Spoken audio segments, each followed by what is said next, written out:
Olá pessoal, tudo bem? Governadores de todo o Brasil certamente estão observando como o governador de Minas, Romeu Zema, vai se livrar de um problema que ele mesmo criou nessa confusão toda que envolve o reajuste da segurança pública, né? Servidores da segurança pública protestam porque fizeram um acordo com o governo lá atrás e o governo não cumpriu esse acordo, né?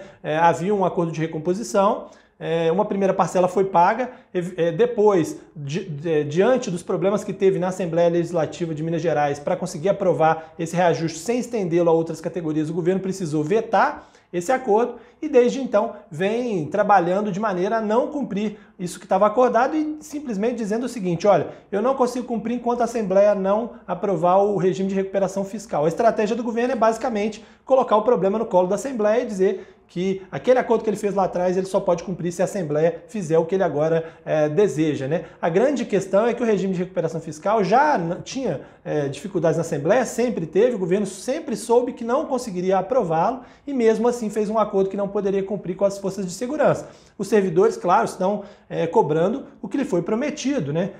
E não sabe-se como o governo vai conseguir cumprir, mas o fato é que houve um acordo e esse acordo, os servidores da segurança pública acham que esse acordo precisa ser cumprido e não entraram nessa de concluir que a Assembleia é culpada simplesmente porque o regime de recuperação fiscal também não traz benefícios para os servidores públicos, considerando que eles vão ficar algum tempo sem poder ter reajuste também. Isso engessa bastante a situação. Então, esse é o cenário que a gente vê hoje, um cenário criado pelo governador por inabilidade política e por achar que no momento em que essa tensão aumentasse, ele poderia simplesmente passar o problema para a Assembleia Legislativa. Não foi o que a gente viu.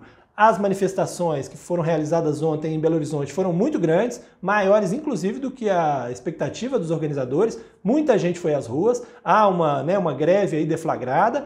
É claro que isso vai ter impactos para o governador do ponto de vista eleitoral, né? Não só com os servidores, com os familiares dos servidores, mas porque a sociedade vai sentir a falta, né, das forças de segurança plenamente funcionando, né, embora tenha uma escala aí que está sendo cumprida. Então tudo isso tende a gerar um problema para o governador em ano eleitoral, né, e um problema que, como eu disse, ele começou a criar lá em 2019 ao aceitar um acordo que ele não tinha como cumprir com ele, né. E, como eu disse, os outros governadores estão vendo porque sabe-se que há insatisfações em outras polícias, né? Alguns estados, inclusive, já deram reajustes. Caso do governador de São Paulo, Romeu Zema, João Dória, que deu ali um reajuste de 20% para as forças policiais, né? Principalmente porque a gente está num momento em que há uma perda gigantesca de poder de compra, porque a inflação é altíssima e foi altíssima nos últimos anos, no último ano, sobretudo, né? E há todo esse déficit, obviamente, que impacta a vida das famílias dos trabalhadores, dos servidores públicos.